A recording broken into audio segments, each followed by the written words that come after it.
Muito bem, meus irmãos, nós vamos dar então início à nossa Escola Bíblica Dominical desse domingo, 13 de outubro de 2024. Estamos já na fase conclusiva do livro de Eclesiastes e hoje vamos expor o capítulo 11. Abra sua Bíblia comigo aí, Eclesiastes capítulo 11, versos de 1 a 10.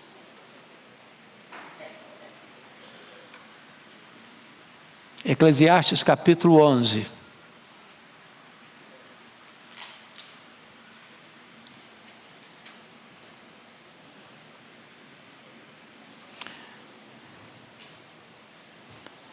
Está escrito assim, todo mundo já? Com a Bíblia aberta? Lança o teu pão sobre as águas, porque depois de muitos dias o acharás. Reparte com 7 e ainda com 8. Porque não sabes que mal sobrevirá à terra. Estando as nuvens cheias, derramam aguaceiros sobre a terra, caindo a árvore para o sul ou para o norte, no lugar em que cair, aí ficará. Quem somente observa o vento e nunca semeará, quem somente observa o vento nunca semeará, e o que olha para as nuvens nunca cegará. Assim como tu não sabes qual o caminho do vento, nem como se formam os ossos no ventre da mulher grávida, assim também não sabes as obras de Deus, que faz todas as coisas. Semeia pela manhã a tua semente, e à tarde não repouses a mão, porque não sabes qual prosperará, se esta, se aquela, ou se ambas igualmente serão boas. Doce a luz e agradável aos olhos ver o sol. Ainda que o homem viva muitos anos, regozije-se em todos eles. Contudo, deve lembrar-se de que há dias de trevas, porque serão muitos. Tudo quanto sucede é vaidade. Alegra-te, jovem, na tua juventude, e recreie-se o teu coração nos dias da tua mocidade. Anda pelos caminhos que satisfazem ao teu coração e agradam aos teus olhos. Sabe, porém, que de todas essas coisas Deus te pedirá contas. Afasta, pois, do teu coração o desgosto, e remove da tua carne a dor, porque a juventude e a primavera da vida são vaidade. Então eu gostaria de conversar com vocês sobre as chaves para uma vida bem-sucedida. As chaves para uma vida bem-sucedida. Bom, vocês que estão acompanhando a exposição, lembram que o capítulo 10 encerra com um tópico sobre política. Nos versículos 16 a 20, Ai de ti, ó terra, cujo rei é criança, e cujos príncipes se banqueteiam já de manhã. Então ele estava tratando desse assunto. Agora ele vai fazer no capítulo 11 uma transição. Ele vai sair do universo político para o tópico da economia, para o campo da economia. Os versículos 1 a 6 aqui de Eclesiastes, capítulo 11. E ele vai mostrar para nós algumas chaves para a nossa vida bem-sucedida. É importante afirmar que Salomão, ao começar o seu governo, aliás, ele tinha sido escolhido por Deus antes de ser concebido.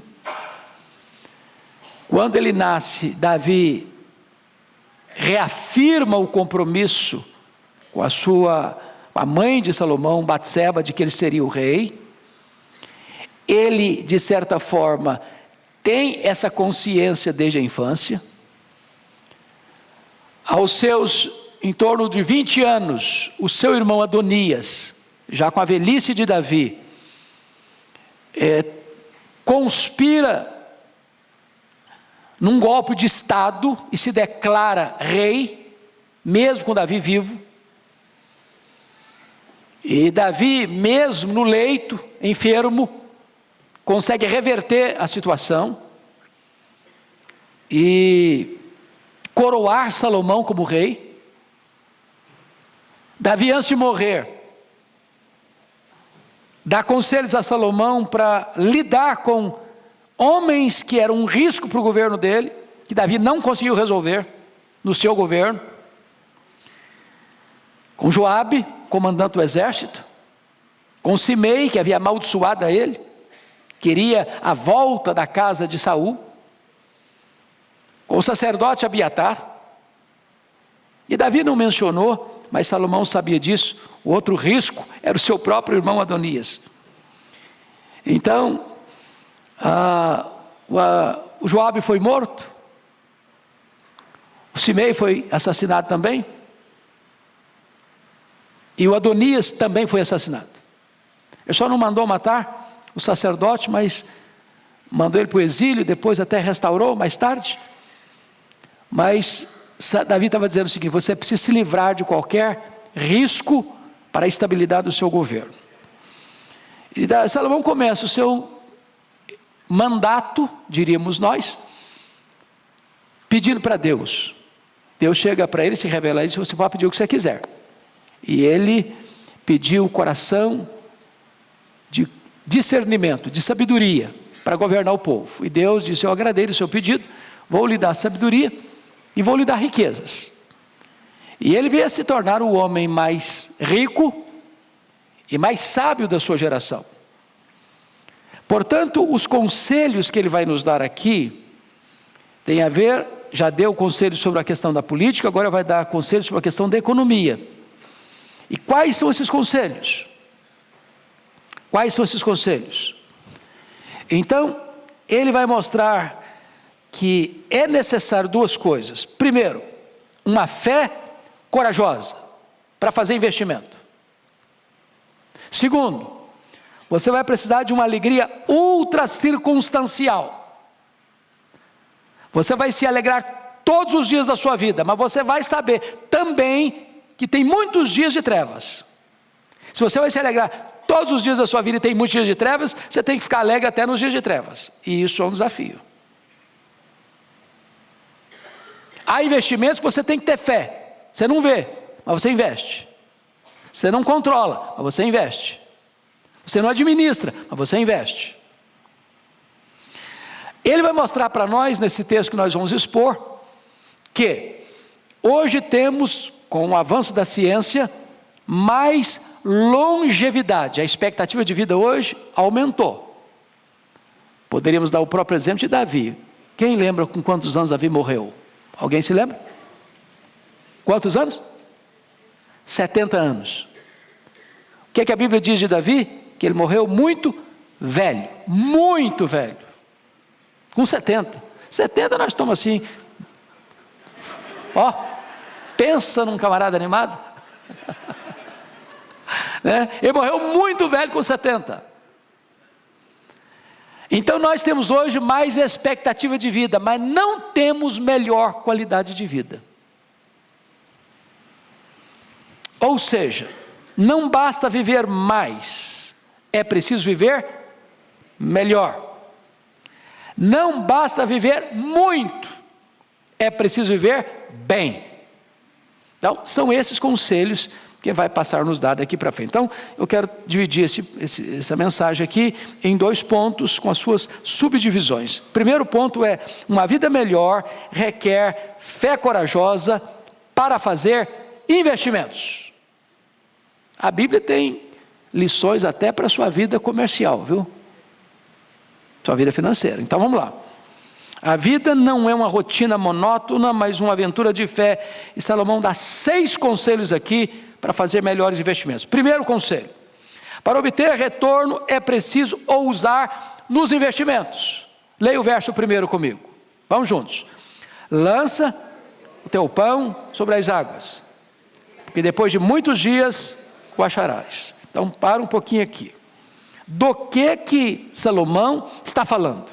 Lança o teu pão sobre as águas, porque depois de muitos dias o acharás. A maioria, às vezes, dos comentários devocionais espiritualiza esse texto, de que é um trabalho missionário, é o investimento da pregação, etc. Mas o contexto onde os grandes exegetas, os grandes estudiosos da Bíblia debruçam sobre ele, é que especificamente ele está tratando de vida financeira, está tratando de economia. Você pode fazer aplicações espirituais, mas o assunto é economia. Então, eu só para dar algumas dicas. Leopold, que é um dos grandes comentaristas, diz o seguinte, que Salomão estaria falando sobre filantropia. Então você, lava os seus pães sobre as águas, ajuda o pobre, ajuda o necessitado. Amanhã, quem sabe é você que está necessitado e você vai ser ajudado. Outros pensam que está falando sobre semeadura nas bordas dos rios, depois que o aguaceiro secou. Então você lança o pão, o rio enxuga, retrocede, vem um período de seca, e aquelas bordas dos rios umedecidas, com muito adubo natural, a sua semente vai nascer, vai crescer e vai frutificar. Sidney Greidanos quer atender esse texto como dar esmolas, né? Você vai ajudar as pessoas, e até as pessoas que você nunca viu, além do rio, além do mar. Faça investimento ousado. Mas, na verdade, do que Salomão está tratando aqui? E a essência do que ele está tratando aqui, quando ele diz, lança o teu pão sobre as águas, porque depois de muitos dias o acharás, você vai encontrar no contexto de 1 Reis. Ele está tratando aqui do que nós poderíamos chamar de comércio internacional. Ele está tratando aqui do comércio dos navios que transportavam as riquezas de um lugar para o outro. Ele está falando aqui de produtos que você exporta, de produtos que você importa. Ele está tratando aqui agora dos riscos da navegação naquela época. Tinha risco de quê? De naufrágios, porque as embarcações eram frágeis. Tinha risco de quê? De piratas que tomavam e assaltavam os barcos ou os navios no meio do mar. Ele está falando aqui de investimentos que você vai fazer e que às vezes corre risco. Então vamos dar uma conferida nisso na própria vida dele. Abra aí comigo, por favor, em 1 Reis, capítulo 10. Ele vai contar a sua própria experiência. O que ele usava nesse sentido aí. 1 Reis, capítulo 10.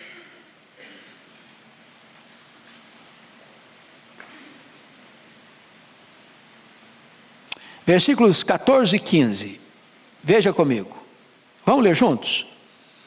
O peso do ouro que se trazia a Salomão, cada ano, era de 666 talentos de ouro, entendendo que um talento são 35 quilos. Eu não estou com maquininha aqui, nem fiz Kumon, para saber quanto são 666 vezes 35. Quem tem, assim, rapidinho, faz uma conta aí para mim e me dá a resposta. 3.300. 23.300 quilos de ouro. Obrigado, irmão. Além do que entrava nos vendedores e do tráfico dos negociantes e de todos os reis da Arábia e os governadores da terra. Agora, olha o 10:22, por gentileza. Leia comigo.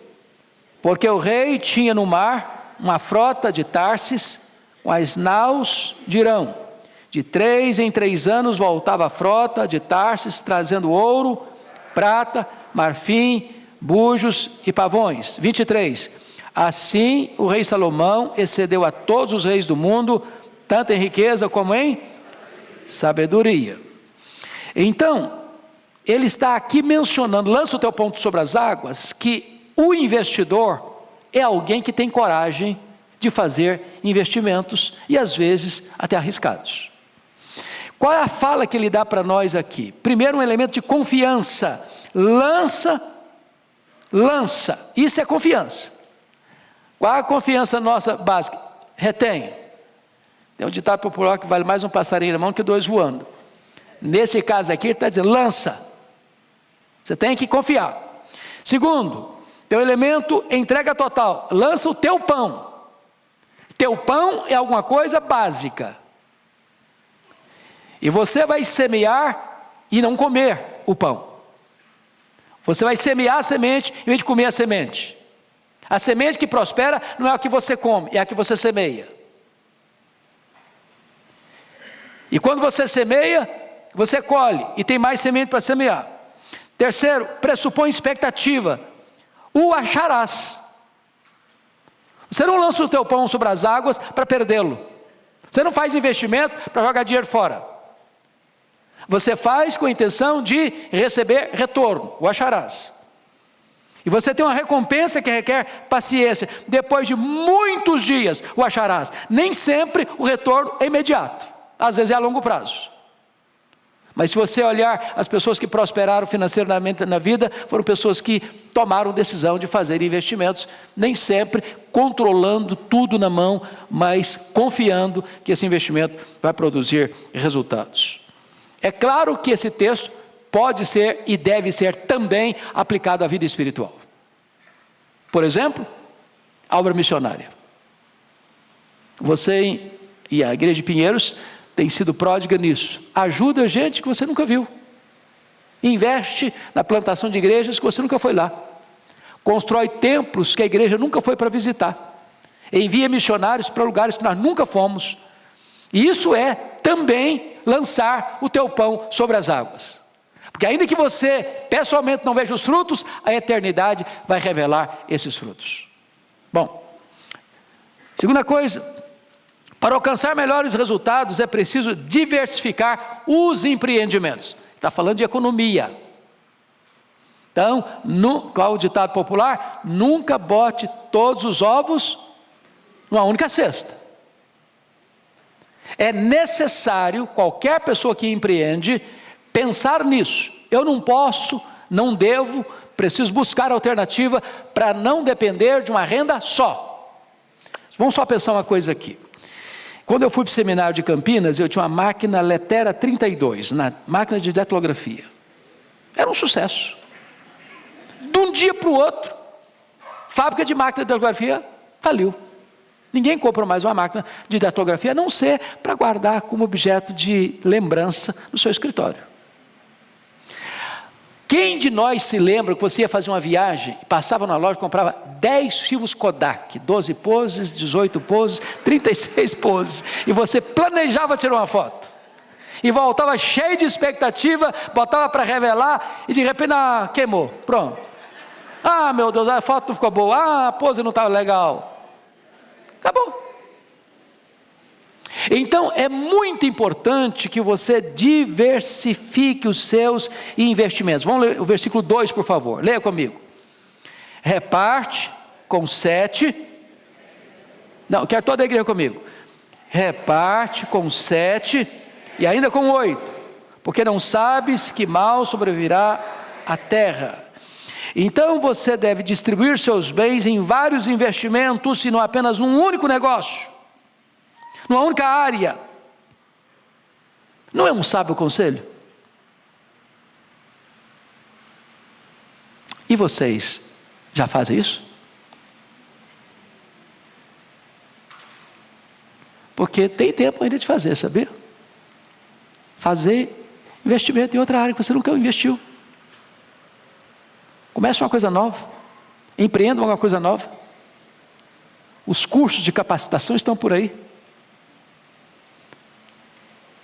Porque às vezes, irmãos, a gente tem um esforço grande demais e um resultado pequeno demais, por falta de habilidade de diversificar os investimentos. Agora, vamos fazer agora a aplicação mais espiritual, embora o texto é de economia. Todos os estudiosos dizem que ele está tratando de economia. Mas nós podemos usar esse texto também espiritualmente. Nós podemos diversificar o nosso portfólio de investimento no reino de Deus. Tem gente que entrega o dízimo, louvado seja Deus. Mas só o dízimo também. Ele não dá 1 centavo de oferta. Ele não investe em mais nada. Então, abra o leque. Abra o leque. ajuda, seja generoso, seja pródigo no ofertar. Mais bem-aventurado é dar do que receber. Então, na medida que você vai abrindo, reparte com 7 e ainda com 8, porque não sabes que mal sobrevirá a terra. Sabe o que ele está dizendo? Pode vir um mal, e pode vir um tempo de escassez. E se você está falando de investimento, essa área aqui deu problema, aquela outra área está prosperando. Eu sou lá da região rural, e eu sempre converso isso com meu irmão. Você planta café, você planta a pimenta do reino, você cria gado. Tem uma hora que o boi está muito ruim, não dá, não vai, não funciona, o preço está baixo demais, não tem comércio. Mas aí o café resolve. O café não resolveu, de repente a pimenta resolve. Você tem que diversificar. Você não pode botar todos os ovos numa cesta só. E no reino de Deus você vai abrir este leque para fazer novos e maiores investimentos. Terceiro conselho de Salomão: o plano de Deus é certo, por isso importa avançar. Verso 3, leia comigo. Estando as nuvens cheias, derrama aguaceiro sobre a terra. Caindo a árvore para o sul ou para o norte, no lugar em que cair, aí ficará. Ele está falando aqui daquilo que é a inexorabilidade dos planos de Deus. Você não muda. Você não sabe se ela vai cair nem para a direita ou para a esquerda, ou para o norte ou para o sul. No lado que ela cair, ela vai ficar. Tem coisa na vida que você não administra. Você não controla. Não depende de você. Então, o que ele está dizendo é o seguinte: aquilo que é inexorável, que vai acontecer, querendo você ou não, gostando você ou não, planejando você ou não, administrando você ou não, que você não domina, não controla, não pode levar você à inatividade. Não vou fazer porque eu não controlo. Eu não vou investir porque eu não tenho todos os elementos na mão. O que não administramos não pode paralisar a nossa ação naquilo que nós administramos. Salomão está falando de resultados inevitáveis das escolhas humanas. Então, o que ele está mostrando? Estando as nuvens cheias. As nuvens estão o quê? Vazias ou cheias? Cheias. Lutero dizia: imite a generosidade das nuvens.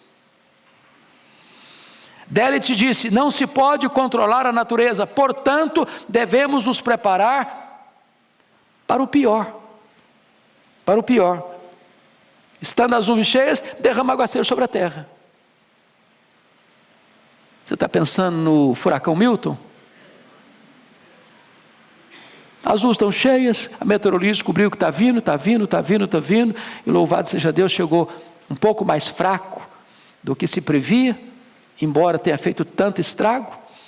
E eu não estava aqui na noite de sexta para sábado, mas São Paulo viu um pouquinho do Milton chegando para cá também, né? Ventos de mais de 100 quilômetros em São Paulo, né? Cidade boa parte sem energia. Você não administra isso, você não controla o tempo. Mas o fato de você não controlar o tempo não pode impedir você de fazer investimentos. O país está em crise, a economia está derretendo. Eu estava lendo essa semana que alguns milhares de milionários do Brasil estão saindo do Brasil para fazer investimentos em países mais seguros, com políticas econômicas mais sólidas, com garantias jurídicas mais consistentes. Ok, e você que não vai sair? Vai ficar de braço cruzado? Vai ficar com medo? Vai parar? Vai fechar a sua empresa? Vai fechar seu negócio? Ou você vai crescer na crise? Ou você vai avançar mais? Porque você pode estudar a história dos vencedores. Eles cresceram na crise. É no campo da batalha que se forja o soldado. É nas procelas do mar que você forma um bom marinheiro. É na crise da economia que algumas pessoas se tornam mais ricas. Porque ousam, porque têm coragem, porque lançam o seu pão sobre as águas. Porque apesar do aguaceiro das nuvens, ele continua investindo, ele continua trabalhando, ele continua buscando novas alternativas. É disso que Salomão está tratando. Quarto conselho. Não espere tempo favorável, importa trabalhar. Versículo 4, leia comigo todo mundo. Quem somente observa o vento, nunca semeará. E o que olha para as nuvens, nunca cegará. Nas mídias brasileiras tem até uma piadinha que todos vocês já viram, né? 2 caipiras lá no campo, um olha para o tempo assim, tinha uma nuvem lá no horizonte, vou trabalhar não, olha a tempestade que vai chegar aí. Conhece gente assim? Que busca desculpa para ficar em casa, dormindo à tarde, preguiça, moleza, corpo mole. O que ele está mostrando para nós? Adiar o trabalho por causa da preguiça é um desastre. É um desastre. Olha a ilustração que ele deu no capítulo anterior, no capítulo 10, versículo 18. Você leia comigo, 10, 18. Pela muita preguiça, desaba o teto. Pela frouxidão das mãos, goteja a casa. O que ele está falando aqui? Quem estava na aula passada? Ele está mostrando que começa uma goteira na casa. Quem já teve goteira em casa aqui? Todo mundo, né? Todo mundo sabe o que é uma goteira. Aí qual a solução imediata? Vai lá e bota um balde. Está pingando um balde. Não conserta o telhado depois que a chuva foi embora. Aí na próxima chuva, não basta um balde, tem que ser uma bacia. Aí passou a chuva, não consertou também. Aí apodrece o caibro. A próxima chuva pode desabar o teto da cabeça dele. Preguiça e adiar a solução que precisa ser resolvido agora. O que ele está nos informando aí, meus irmãos, no versículo 4? Quem somente observa o vento, as dificuldades, as intempéries, o ambiente não favorável, não semeia, não trabalha, não investe, não se move. E aí o que acontece? O desastre virá. Quem observa o mau tempo nunca semeia. Se não semeia, não colhe. Qual é o agricultor que só planta se o clima está bom? O agricultor planta todo ano. E ele não administra o tempo, ele não administra a chuva, mas ele prepara a terra todo ano.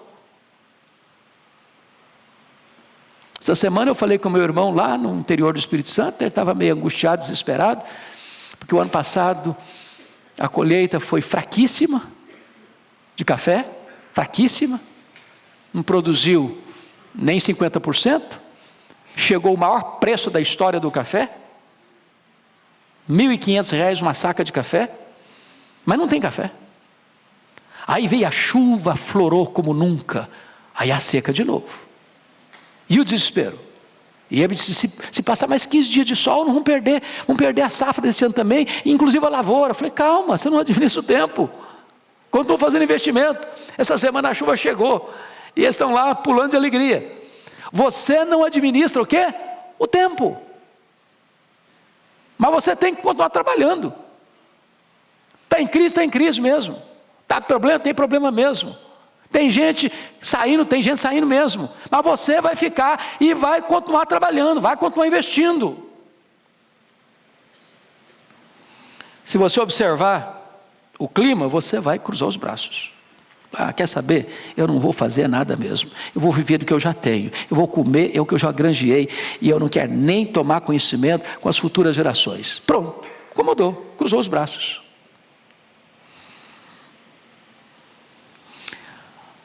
Se você olhar, os grandes líderes nasceram do ventre da crise. Esse foi Davi, por exemplo. Davi nasceu no ventre de uma crise. Se você estudar, por exemplo, a história da política americana, Abraham Lincoln nasceu do ventre de uma crise. Os grandes líderes, os grandes empreendedores, nascem no ventre da crise, porque eles investem. O que na verdade, ele está mostrando para nós aqui nesse verso: quem somente observa o vento nunca semeará. Não adie decisões importantes na sua vida, porque o momento não está favorável. Não procrastine, não postergue. Ele está usando uma linguagem da agricultura, e essa linguagem não é só de Salomão, não. Tiago, capítulo 5, verso 7, eu vou ler para vocês, trata da mesma matéria. Olha o que Tiago diz, capítulo 5, verso 7. Ele diz assim, Tiago 5, 7. Sede, pois, irmãos, pacientes até a vinda do Senhor. Ele está falando de escatologia, está falando de doutrina, está falando de coisas de Deus, está falando de coisas espirituais. E como é que ele ilustra as coisas espirituais? Eis que o lavrador aguarda com paciência o precioso fruto da terra, até receber as primeiras e as últimas chuvas. Ele semeou, mas não chegou nem a primeira nem a última ainda, mas vai chegar, vai chegar. Ele trabalha com fé, ele trabalha com expectativa, ele trabalha com esperança. Agora, quem não trabalha, quem não faz, não vai colher, não vai receber. Então, em vez de você ficar contemplando o vento e as nuvens, que você não administra, imaginando só dificuldade, esperando por circunstâncias melhores, faça o que você puder com aquilo que Deus lhe deu, no tempo de Deus, agora. Está claro, irmãos, ou está confuso? Imitando meu amigo Arival, vocês estão entendendo? Quinta lição: não espere compreender todas as coisas para cumprir a sua missão. Versículo 5. Olha aí comigo, estão lá agora em Eclesiastes. Vamos voltar para Eclesiastes, que eu não estou indo lá ainda não. Só um pouquinho. Eclesiastes 11:5. Toda a igreja comigo. Assim como tu não sabes qual o caminho do vento, nem como se formam os ossos no ventre da mulher grávida, assim também não sabes as obras de Deus, que faz todas as coisas. Eu queria só chamar a sua atenção para um ponto, que ele está usando aqui a expressão não sabes, assim como não sabes. Ele já usou essa expressão no verso 2. Reparte com 7 ainda com 8, porque não sabes que mal sobrevirá sobre a terra. Aqui no verso 5 ele diz, assim como tu não sabes qual o caminho do vento, como se formam os ossos da grávida. Aí no versículo 6, ele vai usar de novo, semeia pela manhã a tua semente, à tarde não repousa a tua mão, porque não sabes qual prosperará. O que ele está dizendo? Que nos investimentos da vida, nem sempre você sabe. Você não sabe tudo. Você não controla tudo. Você não tem o domínio de tudo.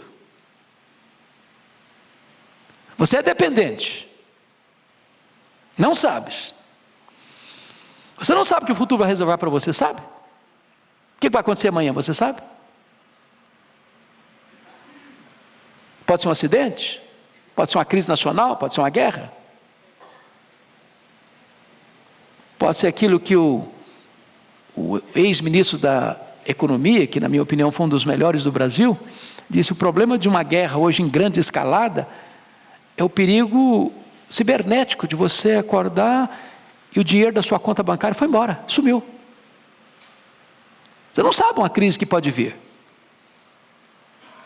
Então, o que ele está dizendo é o seguinte: tem coisa que você não administra e não sabe. É claro que hoje, 3.000 anos depois de Salomão, nós avançamos um pouquinho no conhecimento sobre como formam os ossos de um bebê no ventre da mãe.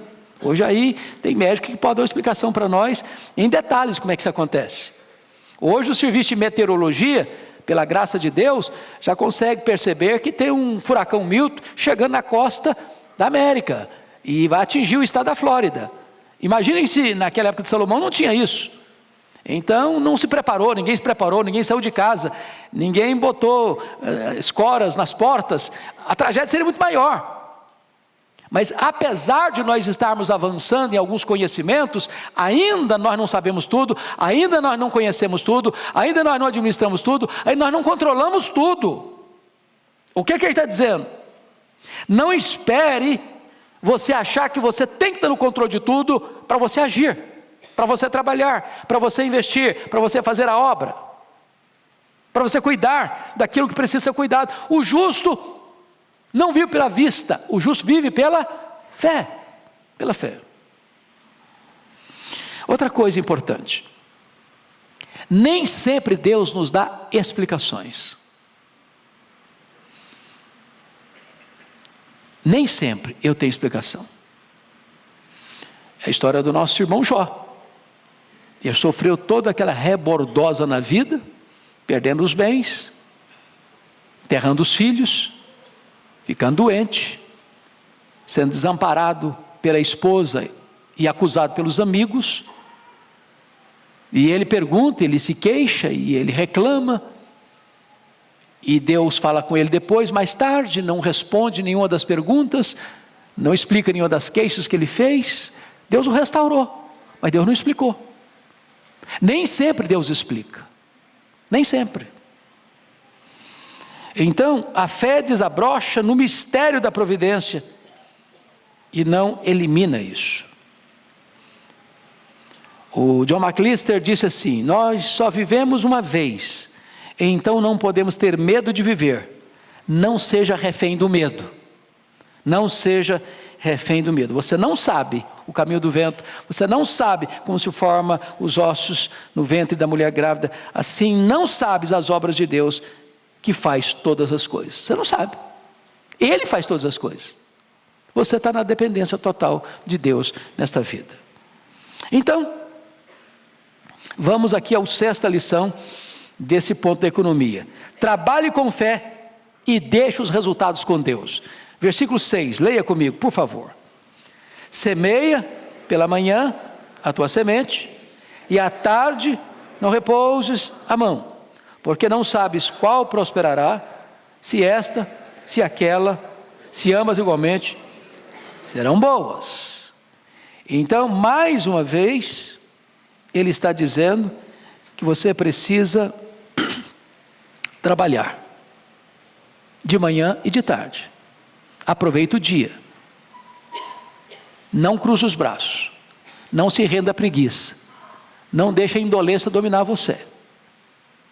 E não é que você trabalha porque você precisa comer. Os ricos trabalham, e às vezes trabalham até mais. Trabalho é uma questão de dignidade da vida. Quando Deus diz 6 dias trabalharás, Deus diz: olha, se você precisar de dinheiro, 3 dias você trabalha. Se você não precisa de dinheiro, você dorme o resto da semana. Não é isso que está escrito. Mente vazia é oficina do diabo. Então tem que trabalhar, tem que se esforçar, tem que se dedicar, de manhã e de tarde também. Ou seja, a vida é para trabalhar.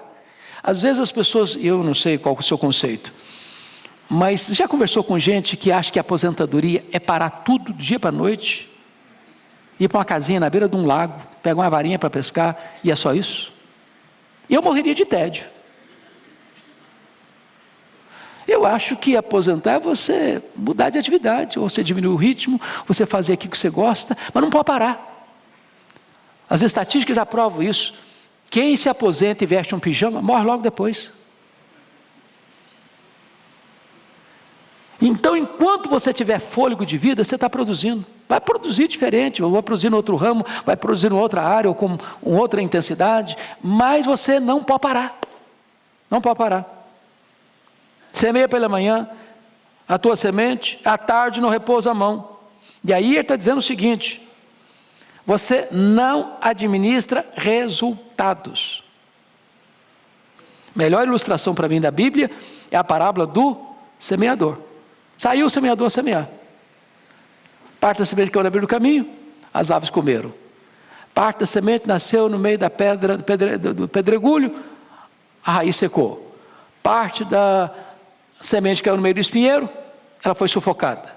A outra parte caiu em terra boa e produziu a 30, a 60, a 100 por 1. Se você parar para perceber, só 25% do seu trabalho rendeu o resultado.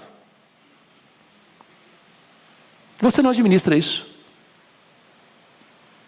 Resultado não é com você, é com Deus. Agora, semear é com você. Se você não semeia, você não colhe.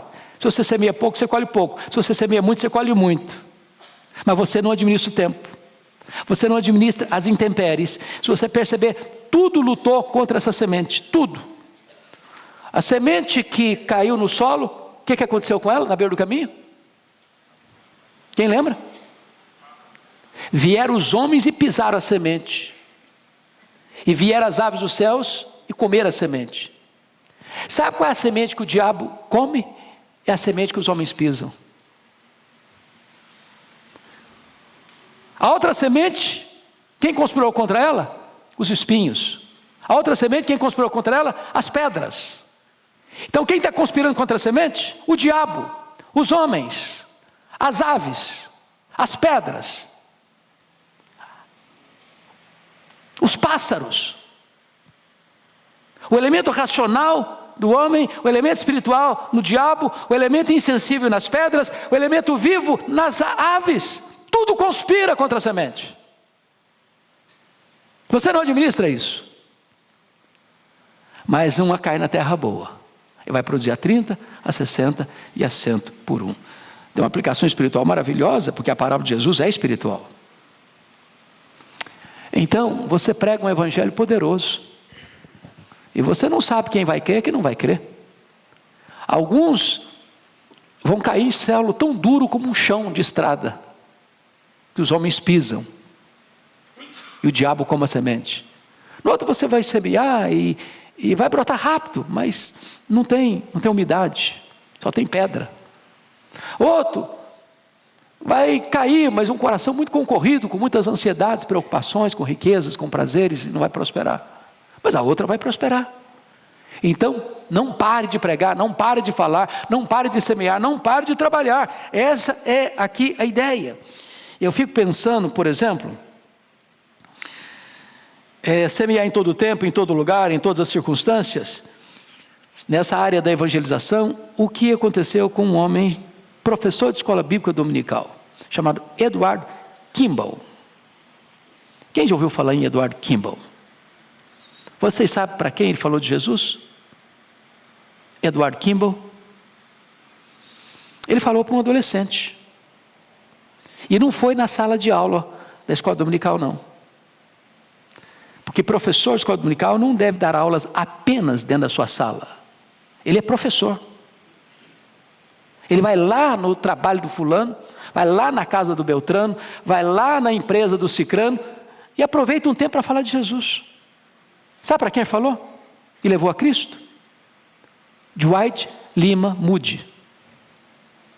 A história não sabe muito bem quem é Edward Kimball, mas a história conhece muito bem quem foi Dwight Lima Moody, o homem que levou mais de 500 mil pessoas a Cristo. Você não sabe qual é a semente que vai produzir? Semeia. Semeia as crianças, os adolescentes, aos jovens, aos casais, aos idosos. Quem sabe Deus levanta um novo Billy Graham? Quem sabe Deus levanta um novo Moody? Quem sabe Deus levanta um novo Spurgeon? Semeia. Bom, vamos sair para o segundo ponto agora, que é uma vida melhor requer, agora já parou a economia, acabou a lição de economia. Vamos entrar para o outro ponto agora. Uma vida melhor requer alegria apesar das circunstâncias. Primeiro ponto, deleite-se na luz, versículo 7, leia comigo. Doce é a luz, é agradável aos olhos ver o sol. O que ele está dizendo, gente? Você conhece gente que acorda às 10 horas da manhã? Você liga para ele 10 horas e está com a voz amarrotada? Doce a luz, agradável ver o sol. Ou seja, você deveria começar o seu dia abrindo a janela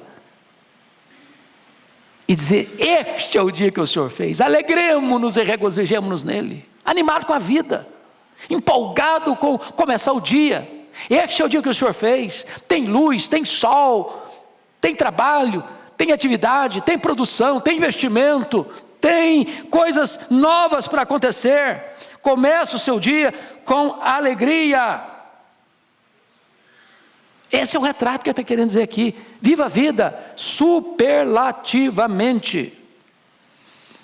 Ele usa duas palavrinhas muito interessantes: doce e agradável, né? Doce e agradável. E quando ele fala de luz, Luz é um símbolo muito rico na Bíblia. O próprio Deus é luz, a verdade é luz, a santidade é luz, o conhecimento é luz. Então, começa o seu dia empolgado desta forma, viva exuberantemente. Segunda lição, viva a vida com prazerosa alegria, versículo 8a. Leia comigo. Ainda que o homem viva muitos anos, regozije-se em todos eles. Então, até aqui.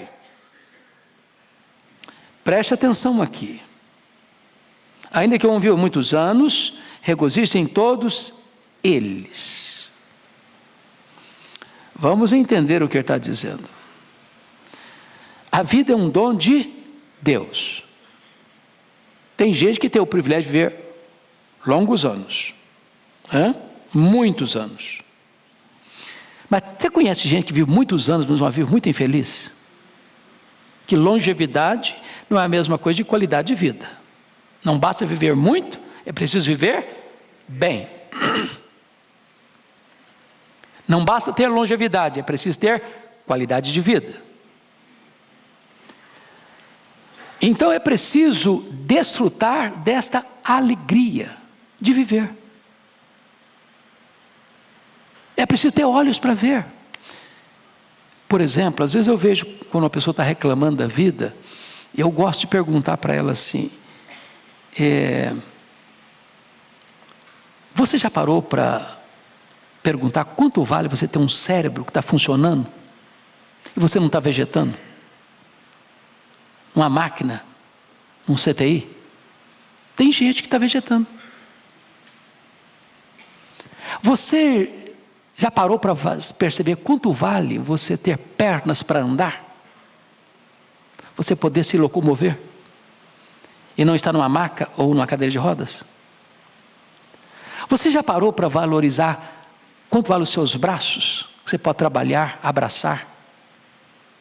Você já parou para valorizar quanto vale você ter um coração que está funcionando, jogando sangue e vida para o seu corpo?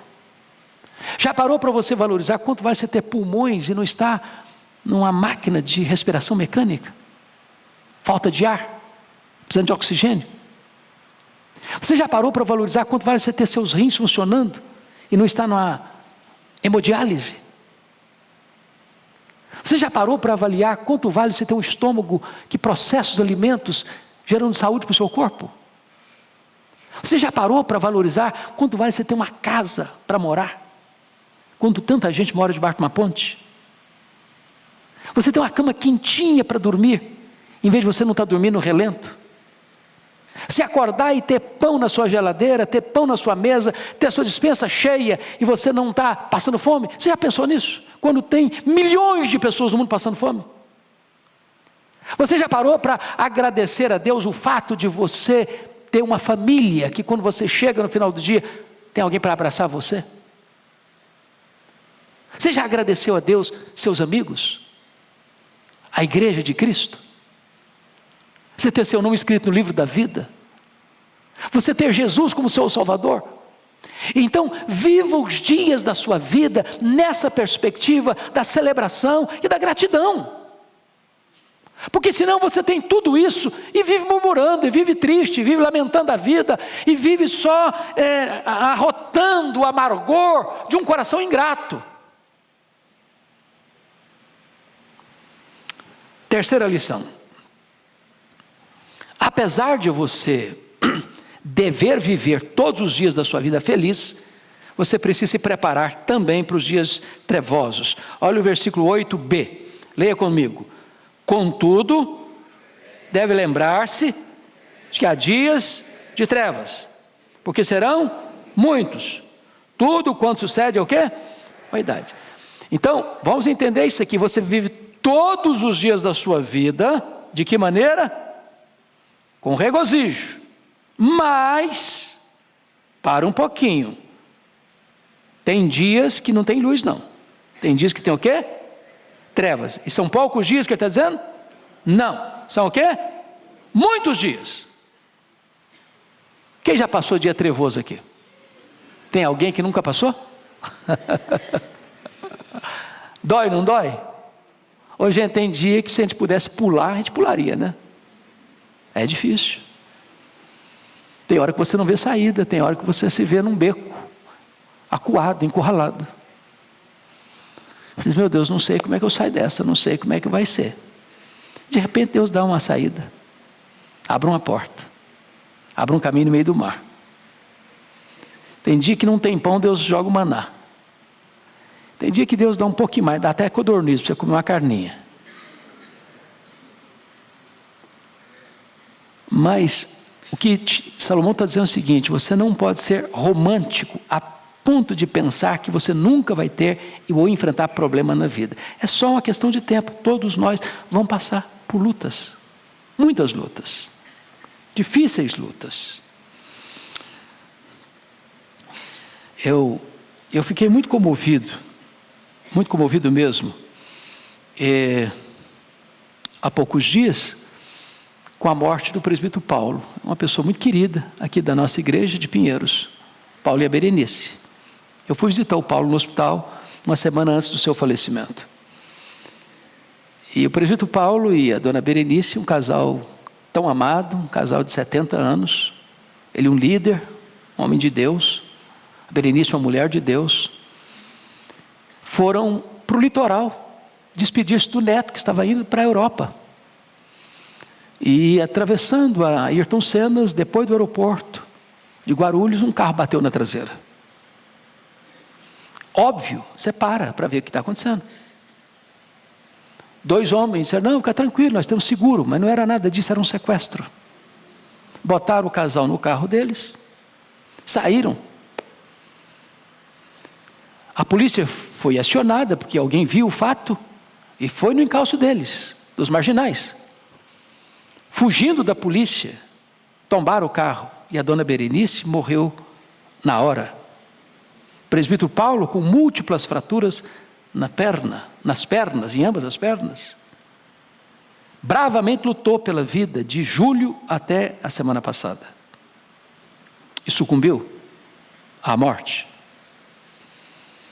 O que me consolou por demais é que o filho caçula, o presbítero Rodrigo, que foi comigo ao hospital visitar o seu pai, com uma serenidade, com uma confiança, com uma gratidão no coração por quem foi o pai, quem foi a mãe, que lições ensinou, que exemplo deixou, que legado deixou para a família. Mas é treva, é dia de dor, é dia de luto, é dia de tristeza. Esse dia chega, e chega para a gente crente, chega para a gente cheio do Espírito Santo, chega para a gente piedosa, chega para mim, chega para você. Eu já enfrentei tantas lutas, como já compartilhei algumas vezes aqui com vocês, de ter irmão assassinado, de ter outro irmão vítima de um atentado, que quase chegou à morte. Dias tenebrosos. Então, é preciso estar prevenido, que vai chegar, e preste atenção nisso, Deus não prepara você antecipadamente não. Eu quando era pré-adolescente, minha mãe era muito doente, eu tinha trauma de pensar da minha mãe morrer. Muitas vezes na minha adolescência, eu orei para Deus, me leva primeiro, eu não aguento ver minha mãe morrer, eu não aguento ver meu pai morrer, eu não aguento ver um irmão meu morrer. Eu orava assim mesmo, com toda a força da minha alma. Mas se Deus permite você passar por uma situação, Ele vai preparar você. Nunca vai faltar a graça de Deus para sustentar você numa prova da vida. Aqui nós sorrimos, aqui nós choramos, aqui tem festa, aqui tem luta, aqui tem flores, aqui tem espinho, aqui tem graça, aqui tem dor, aqui tem arrebatamento ao terceiro céu e aqui tem espinho na carne. Essa é a realidade da vida. 4ª lição. Viva a sua juventude com superlatividade. Versículo 9, parte A. Vamos ler juntos? Alegra-te, jovem, na tua juventude, e recreie-se o teu coração nos dias da tua mocidade. O que é que ele está falando aqui para nós? Gente, essa fase é bonita, fala a verdade. Eu quando hoje as pessoas dizem que a terceira idade é a fase melhor, eu fico em crise. Falei, será? Será? Não me contaram então como é que é esse negócio. Porque às vezes a cabeça vai a 100 por hora e o corpo vai a 30, né? Eu costumo brincar, quando você entra no carro, fala, ai, é porque já está velho. Ai, para sair do carro, está velho. Alguém já brincou que a vida humana se resume em 4 animais. 4 animais. Quando você é jovem, você é como o gavião. Você enfrenta qualquer luta, enfrenta qualquer problema, você come qualquer coisa, você vai a qualquer lugar, nada machuca, nada fere, você está com todo o vigor, toda a força. Aí depois, a segunda fase é a águia.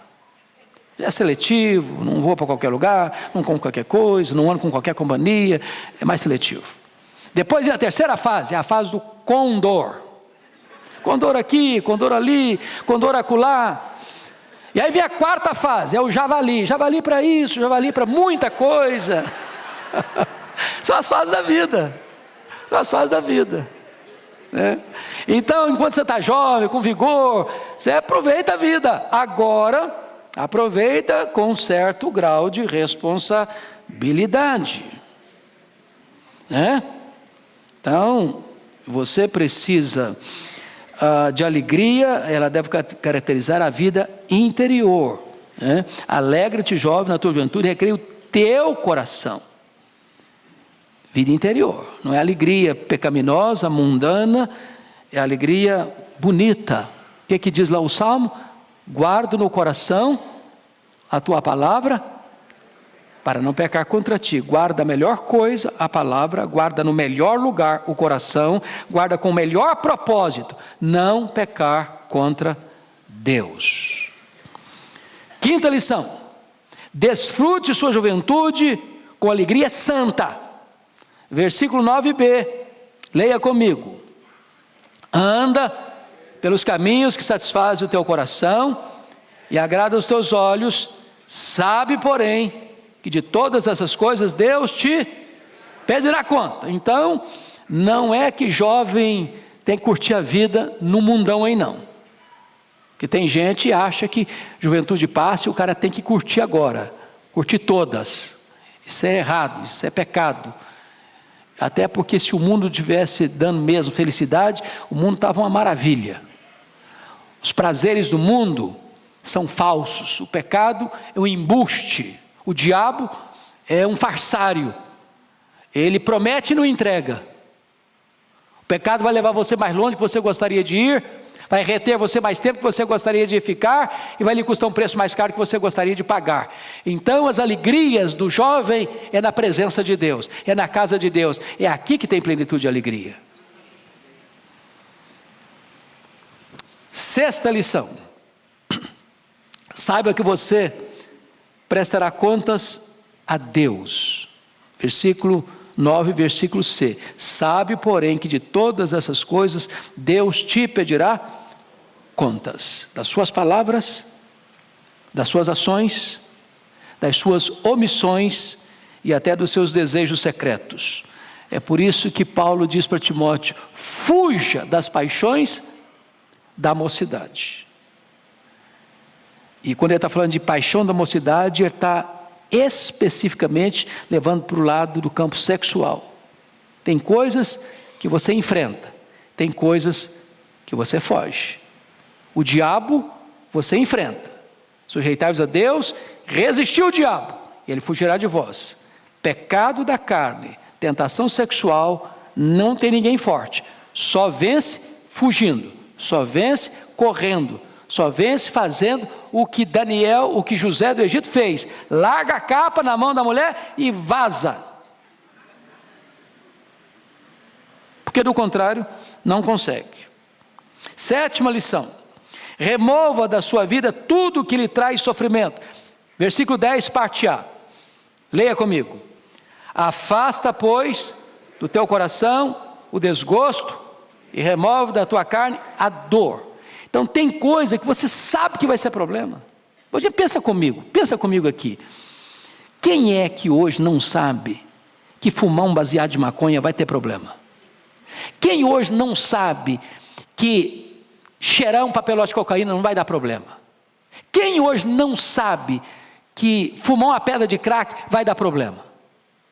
Quem hoje não sabe que ir numa relação sexual maluca, sem qualquer critério de responsabilidade, vai dar problema? A pessoa sabe, mas vai assim mesmo. Então o que é que Salomão está dizendo? Olha, tem coisas na vida que vai gerar desgosto, vai gerar dor física, emocional, moral, espiritual. Então não entre aí, não vá nesse lugar, não ande com essa pessoa, não frequente esse ambiente, fuja, fuja. Bom, vamos terminar, o último ponto. Esteja certo de que a juventude é fugaz e passageira. Como é que termina o versículo? Porque a juventude e a primavera da vida são vaidade. Ô, gente, não tem jeito. Aqui não dá para congelar. Tem muita gente aí querendo sair do Brasil, sair do planeta, sair pesquisando os universos do mundo aí, para tentar driblar a velhice e a morte. Não tem jeito não. O tempo vai esculpindo em nosso rosto algumas rugas indisfarçáveis. Esse é o ponto. A beleza vai murchando, igual maracujá. Tem jeito. Eu acho que as meninas são mais espertas do que os homens. Aliás, sempre foram. Elas driblam isso melhor que os nós, sabia? Um bom cosmético ajuda muito.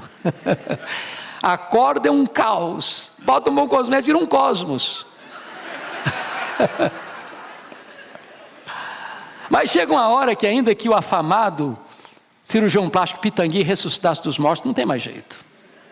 As pernas ficam bambas, os joelhos trôpegos, as mãos descaídas, os olhos embaçados.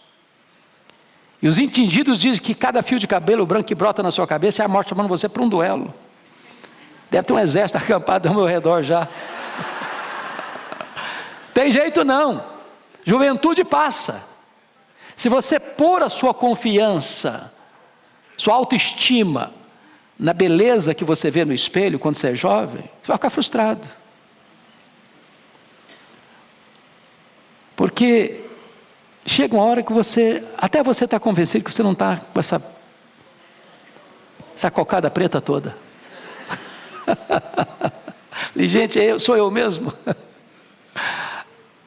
Né? Pior que os homens só engordam numa região do corpo. É uma benção, né? O cara fica a perna fina e a barriga grande. É uma tristeza. Então não ponha muita a sua base de felicidade na beleza do seu corpo enquanto você é jovem, porque essa juventude vai passar. A Bíblia diz lá em Provérbios 31, a graça e a formosura são vã, mas a mulher que teme o Senhor, essa será louvada. Então, valores, princípios. Eu quero terminar com a frase do Dr. Billy Graham. O livro dele, o último livro que ele escreveu antes de morrer, eu achei fenomenal. Uma frase valeu o livro para mim. Ele diz assim: a velhice não é para os fracos. A velhice não é para os fracos. A velhice vai chegar, e graças a Deus que chega, senão vai ter que morrer jovem. Se chegar, viva essa velhice com felicidade.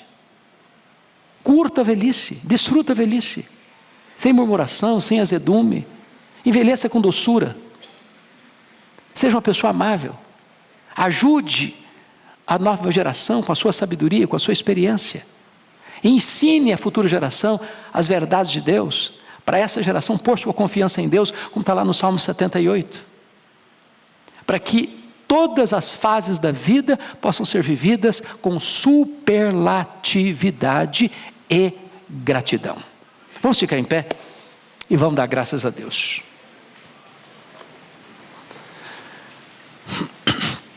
Senhor, nós te agradecemos pela tua palavra, pelos conselhos, pelas instruções, pelas orientações que emanam do teu trono, que emanam desta palavra que é inspirada, que é infalível, que é inerrante, que é suficiente, que é poderosa.